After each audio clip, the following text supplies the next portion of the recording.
고대 그리스의 철학자 피타고라스라고 하는 분을 여러분이 압니다. 그는 인생을 종종 올림픽 경기에 비유하곤 했습니다. 하루는 어떤 사람이 찾아와서 도대체 인생이 무엇입니까? 라고 물었습니다. 그는 빙그레 웃으면서 이렇게 이야기하는 것입니다. 당신이 올림픽 경기에 나가본 일이 있습니까? 만약 경기장에 나가보면 거기에 4가지 종류의 사람이 있는 것을 볼 것입니다. 어쩌면 2000년 전이나 지금이나 경기장은 꼭 같습니다. 첫째, 많은 날 동안 훈련을 쌓았고 절제하고 수고하고 노력을 해서 경기장에 나와서 최선을 다해서 뛰고 면류관을 받는 그런 사람이 있다. 두 번째 사람은 오로지 관중을 상대로 물건을 팔아다니는 그런 장사치가 있다. 누가 경기를 하는지 이기는지 지는지 상관없습니다. 그저 관중을 상대로 물건을 파는, 요새는 주로 오징어 많이 팔단 말이에요. 이렇게 물건 파는 데만 신경을 쓰는 장사치가 있다. 세 번째 사람은 선수들에게 갈채를 원하는 사람이 있다.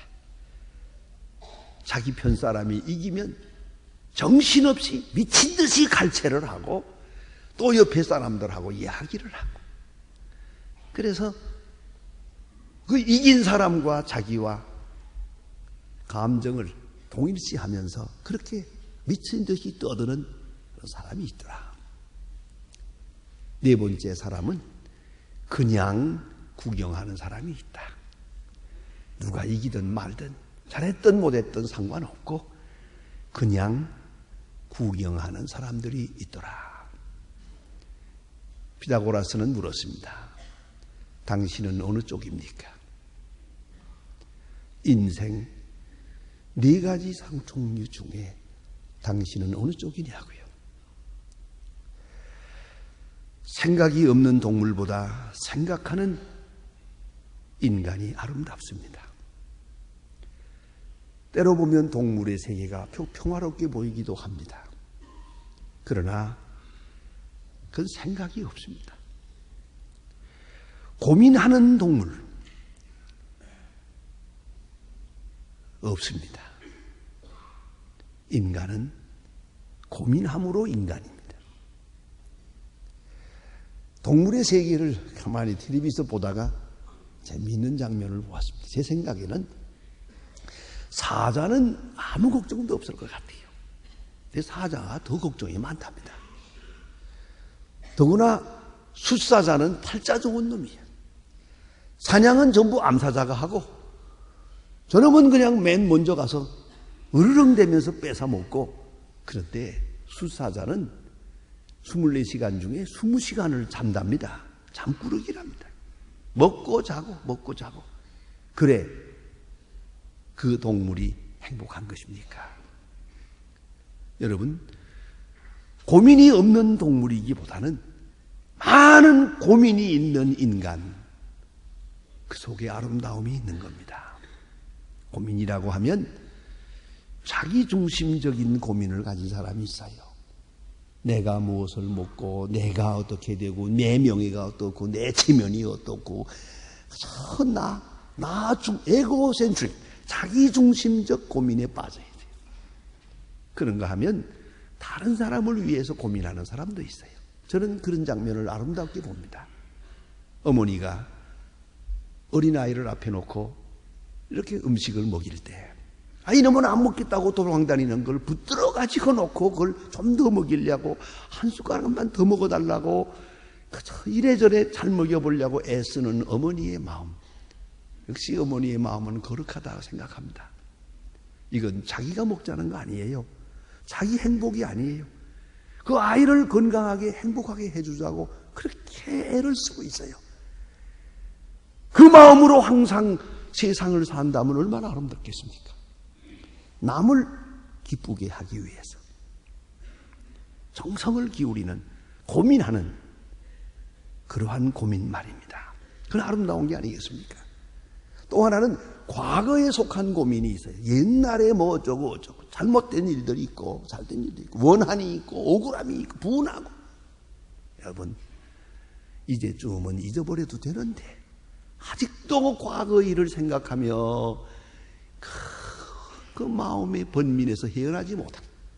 그런가 하면 미래지향적 고민을 합니다. 이대로 가면 안 되는데, 이대로 가면 파국인데, 불확실한 미래를 바라보며 불안해하는 그런 보다 더 인간적인 고민이 있습니다. 또 하나는 오로지 물질적인 고민이 있습니다. 글쎄 좋은 예가 될는지 모르겠습니다만은 가끔 텔레비에 비춰지는데 증권회사의 그 보드가 이렇게 비춰집니다. 그걸 쳐다보고 있는 사람들 쭉 앉아가지고 있는데 그 의자는 좋더만요, 비교적. 근데 딱 앉았는데 그 앉아있는 사람 얼굴 하나하나가 다 썩었어요. 제대로 된 얼굴이 없더라고요. 그래서 안 됐다 싶어요. 거기 조금 증권이 올라가면 조금 웃었다가 내려가면 죽어가는 거예요. 이 물질에다가 목숨을 거는, 확실히 잘못 사는 것 같습니다. 그런가 하면 여러분, 신령한 세계를 위해서 고민해 보셨습니까? 내 영혼이 왜 이렇게 어둡지? 내 생각이 왜 이렇게 잘못 가고 있지?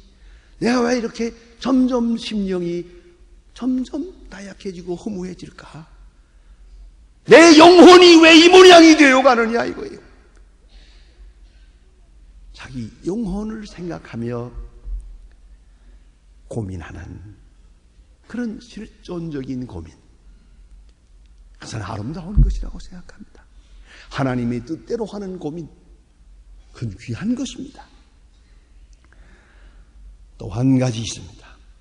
그것은 바로 고민이란 곧 아픔을 말해요. 마음의 아픔인데, 민족을 위하여, 이웃을 위하여, 아니 영원한 세계를 바라보며 고민합니다. 여기에 한 차원 높은 것이 있습니다. 여러분 스스로 분석하십시오. 이것이 선택적이냐 불가피적이냐 하는 것입니다. 내가 잘못한 일 또한 상황과 형편에 따라서 어찌할 수 없이 당하는 것이냐, 아니면 내가 스스로 자발적으로 오늘도 선택하며 내가 스스로 취하는 고통이냐는 것이죠. 할 수 없이 환경에 밀려가는 존재는 홍수에 떠내려가는 물건과 같아요. 아무 생명력이 없어요. 같은 고민을 해도 사랑해서 진실해서 얼마든지 피할 수 있지만은, 아니 내 스스로 자발적으로 자원해서 선택하는 그런 고민, 그것만이 그리스도인적인 고민이옵시다. 사도 바울은 지금 오늘 본문에서 말합니다. 그치지 않는 고통이 있다. 마음의 아픔이 있다. 지울래도 지울 수 없고 아무리 잊을래도 잊을 수 없는 계속 내 마음속에 자리 잡고 있는 그치지 않는 고통, 그것은 바로 그 민족을 향한 애국심이었습니다. 이스라엘 나라는 로마의 속국입니다. 당시에 정부는 없습니다. 헤롯 정부라는 건 허접이고 로마 정부가 이스라엘을 다스립니다. 그는 생각합니다. 하나님, 이스라엘의 영광은 어디로 간 겁니까? 다윗의 왕국은 어디로 사라진 겁니까? 메시아는 언제 오실 겁니까? 간절한 민족을 향한 정열이 있습니다. 사랑이 있습니다.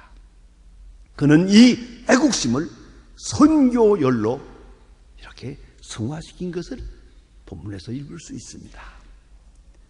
어느 때나 그러합니다마는 민족이 어려움을 겪게 되면 애국심이 몇 가지로 나타나게 됩니다. 우리나라도 그렇고 이 약소국가들 어느 나라든지 다 그렇습니다. 첫째는 항거입니다. 자기를 지배하는 사람들과 싸워보겠다는 거죠. 반항을 하죠. 또 하나는 타락입니다. 탄식과 절망입니다. 이것은 소위 말하는 애국적 타락입니다. 나라가 망했습니다. 젊은이들은 갈 곳이 없습니다. 이 풍진 세상을 만났으니 우리의 희망이 무엇이냐? 부어라 마셔라 그래요. 이게 바로 망국적인 겁니다. 그래서 누가 공부한다면 나라가 망했는데 무슨 공부를 하느냐? 농사한다면 너 나라가 없는데 무슨 놈의 농사냐?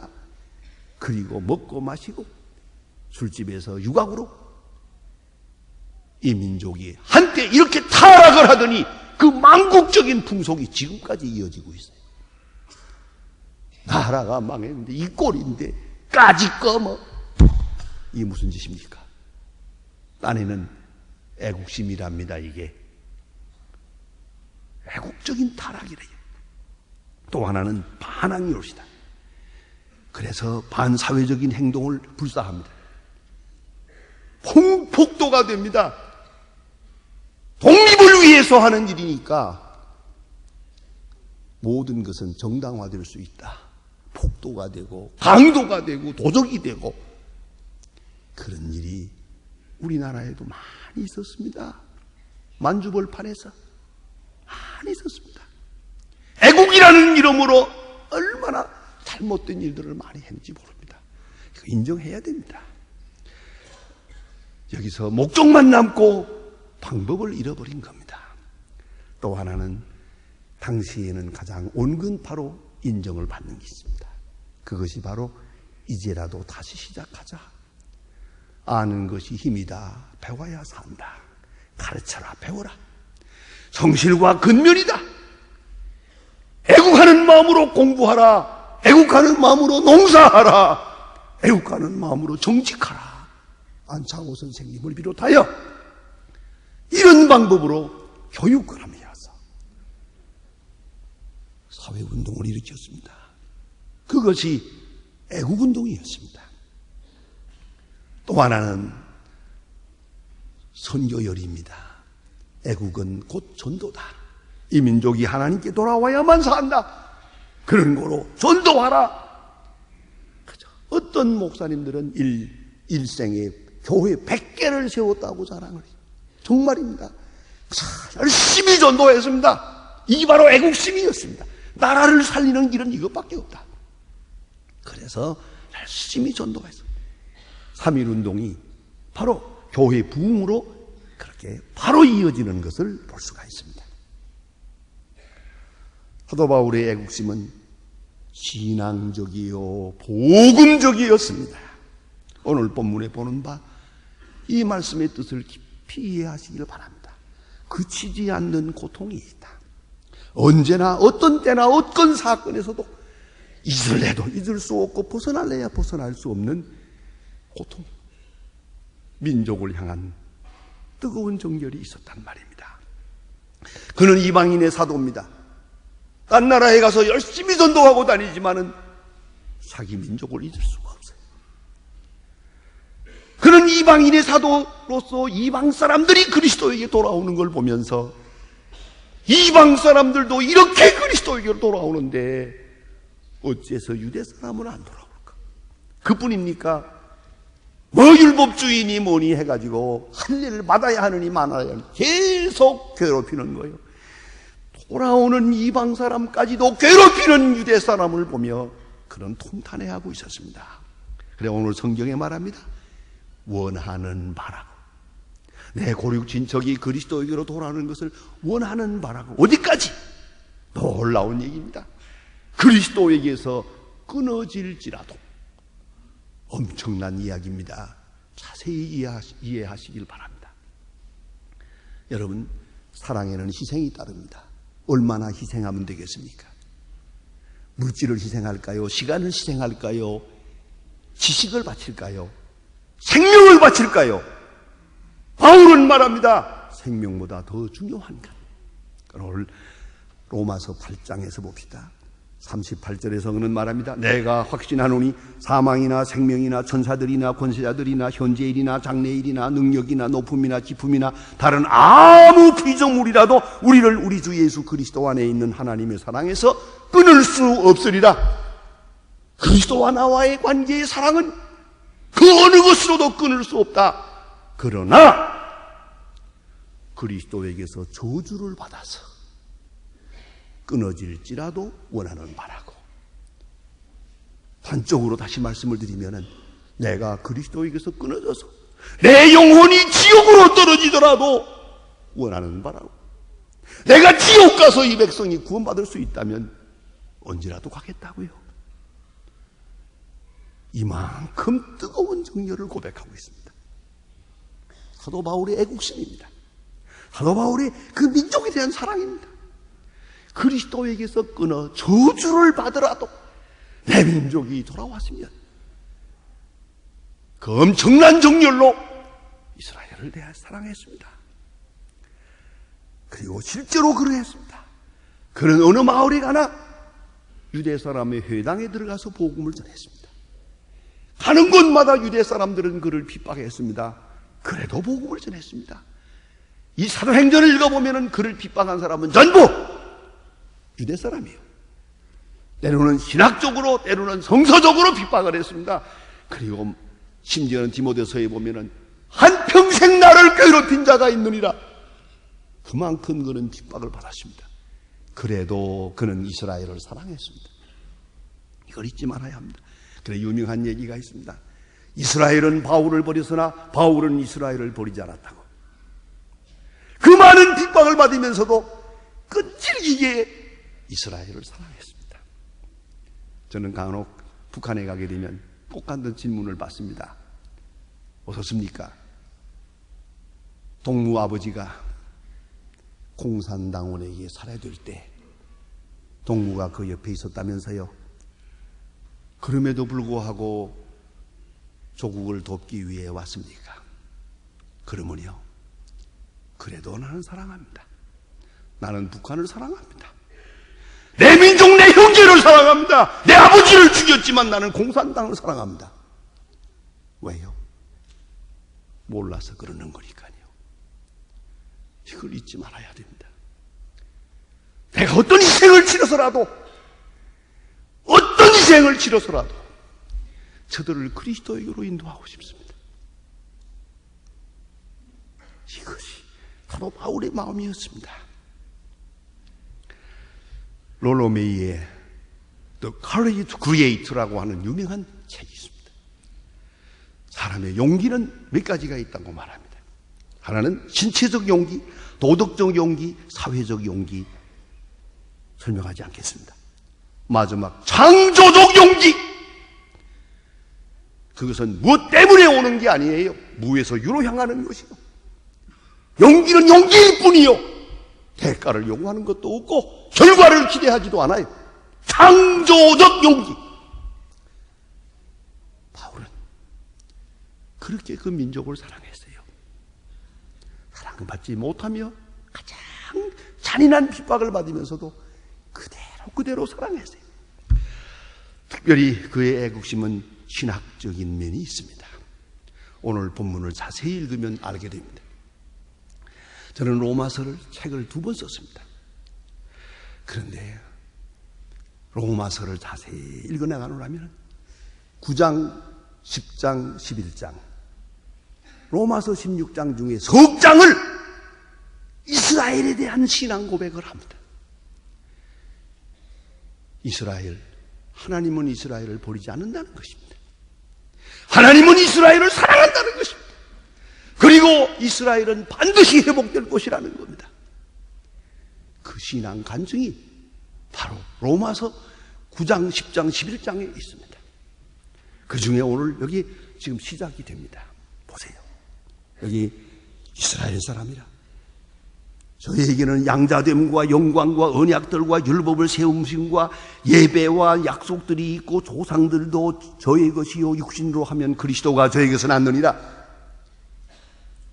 하나님이 이스라엘을 버리지 않는다는 거예요. 절대로. 그렇게 저 앞에 있는 종말론적 이스라엘의 영광을 바라보고 있습니다. 그것이 사도 바울입니다. 여러분, 가끔 저는 섭섭한 말을 듣습니다. 요새 경제가 어떻고 정치가 어떻고 좀 어렵다 그러니까 에이, 이민이나 갔으면. 말 조심하세요. 꿈에도 생각하지 마세요. 이 땅을 버리고 어디 간다는 얘기입니까? 그런 생각도 하면 안 됩니다. 어려울수록 내가 필요합니다. 막막할수록 우리가 여기 있어야 합니다. 여러분, 사도 바울은 절대 소망을 잃지 않았습니다. 선민의 자부심과 하나님의 이스라엘을 향한 영광을 항상 가슴에 지니고, 그리고 성경을 써내려가고 있습니다. 그의 간증이 여기 있습니다. 1919년 4월 30일 미국 기독교연합회 동양 문제연구위원회의 보고서에 의하면 예수교인만이 참혹한 식민정책에서 소망을 포기하지 않았던 유일한 부류의 한국 민족이올시다 라고 기록되어 있습니다. 식민지 정책에서 절대로 소망을 잃지 않았어요. 그건 신앙이었습니다. 1905년에 편찬된 우리 옛날 찬송가에 보면 1장이 황제폐하 찬송이고 14장이 애국가고 10장이 애국송입니다. 구라파에 가보면 많은 교회들이 찬송가에 애국가가 들어있습니다. 당연히 그러합니다. 나라 사랑하는 노래가 많이 들어있습니다. 지금 우리 찬송가에 애국가를 넣으라고 그렇게 얘기하는데도 아직 이게 안 되고 있어요. 그래서 우리 교회에서 오늘도 이제 애국가를 찬송가로 부를 겁니다. 본래 찬송가 14장이었다니까요. 여러분 생각하십시다. 우리 조상들은 애국과 신앙을 하나로 생각했습니다. 순국이 곧 순교라고 생각했습니다. 나라를 위해 죽는 것이 바로 하나님의 영광을 위해 죽는 거라고 그렇게 생각했습니다. 이 민족의 살 길은 신앙밖에 없기 때문에 하나님 앞에 나라를 위해 기도하며 죽었습니다. 3.1운동을 신앙운동으로 승화시켰던 것입니다. 젊은 이상자 선생이 감옥에 갇혀서 모진고초를 치를 때 누가 이 일을 시켰느냐고, 누가 만세 운동을 시켰느냐고 멜질을 할 때 그는 시종여일하게 대답했습니다. 하나님이 시켰어. 하나님이 시켰어. 이 신앙 고백이 한국교회의 부흥의 뿌리가 된 것입니다. 이걸 잊지 말아야 합니다. 어느 역사가는 이렇게 말합니다. 3.1운동이 없었다면 2차 대전이 끝나더라도 우리는 일본에 편입되고 말았을 거라고. 아시겠습니까? 3.1운동이 있었기에 온 세계가 이건 살아있는 민족이다, 이건 독립된 국가다, 그걸 인정하게 된 것이에요. 나라도 교회도 3.1운동의 뿌리를 두고 있습니다. 그걸 알아야 합니다. 이 거룩한 귀하고 자랑스러운 백성, 자랑스러운 조상의 후예들입니다. 이제 우리는 어떻게 해야겠습니까? 그치지 않는 고통을 말하던 사도 바울의 신앙으로 오늘도 이 나라를 사랑해야 할 것입니다. 그것이 신앙으로 승화되어야 합니다. 기도하십시다.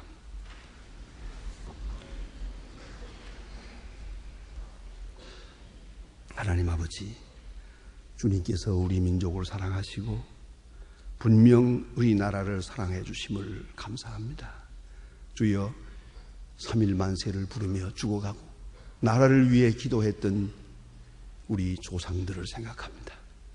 그 조상들을 생각하며 그 후에 부끄럽지 않은 하나님의 사람들 되게 하여 주시옵소서. 참으로 나라를 사랑하고 민족을 사랑하며 민족의 영광을 바라보며 우리의 할 도리를 다 할 수 있고 선교적으로 우리의 모든 정력과 진실을 기울일 수 있게 하여 주시옵소서. 예수님의 이름으로 기도합니다. 아멘.